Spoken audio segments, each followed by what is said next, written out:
चला बसूया जेवायला. अरे आजी येत नाही. कुठे आहे ती? उपोषणावर बसली. आई म्हणजे ना एक नंबर पोरकट आणि हट्टी आहे तुझी आई. आपलं तेच खरं करायची सवय तिला. काय विचित्र डोकं चालत असतं हिचं. तुम्ही रागवू नका, मी बोलते तिच्याशी.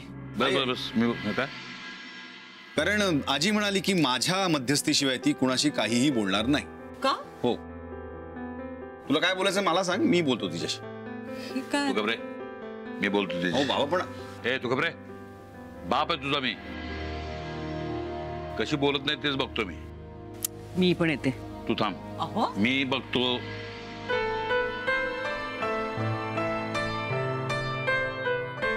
ती एक हट्टी आणि हे 10 हट्टी. काय होणार आहे देव जाणे.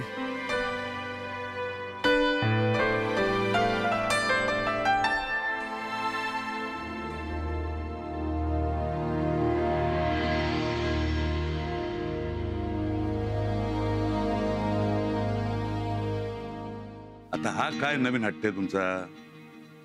हट्टीपणा तुम्ही करता जावई बापू.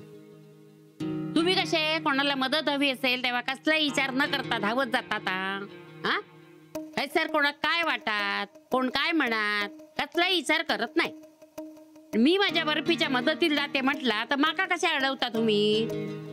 ही माणसं कशी ते अनुभवलंय मी, म्हणून सांगतो मी तुम्हाला. कळलं का? माझं त्या डोक्याचे काय घेण्यात येणार? माझी नात आणि माझं नात जावई कसं आहे ते माका माहित्या. त्यांनी समोरून म्हटल्याने आजी तू ये, मग माका जाऊक नको? त्यांना म्हणायला जाते काय? पण त्यांच्या घरच्यांनी जर तुमचा काही अपमान केला तर तो तोंड उघडणार आहे का? जावई बापू अहो काळजी करू नका, मी खमकीया. हे लोक काय बोलले ना तर त्याचा उत्तर देऊक मी समर्था. त्यासाठी शिवला घरच्यांना दुखवून माझी बाजू घेण्याची काय पण गरज नाही. आणि तसंही मी त्यांच्या घरच्या पोरीक मदत करू चाललोय ना, मग ते लोक कशाक माका दुखावतील? तुम्ही त्या घरच्या सुनेच्या आजी आहात, कळलं? आणि त्यांच्या सुनेच्या माहेरच्यांनी त्यांच्याकडे पाणी पिणं सुद्धा पाप मानतात ते. झालं मग हैसर पण मी पाणी सुद्धा पित नाही. बर्फीच्या काळजीने माका रात्र झोप येत नाही. सारखं तिचा विचार मनात येतो. तुमका काय त्याचा?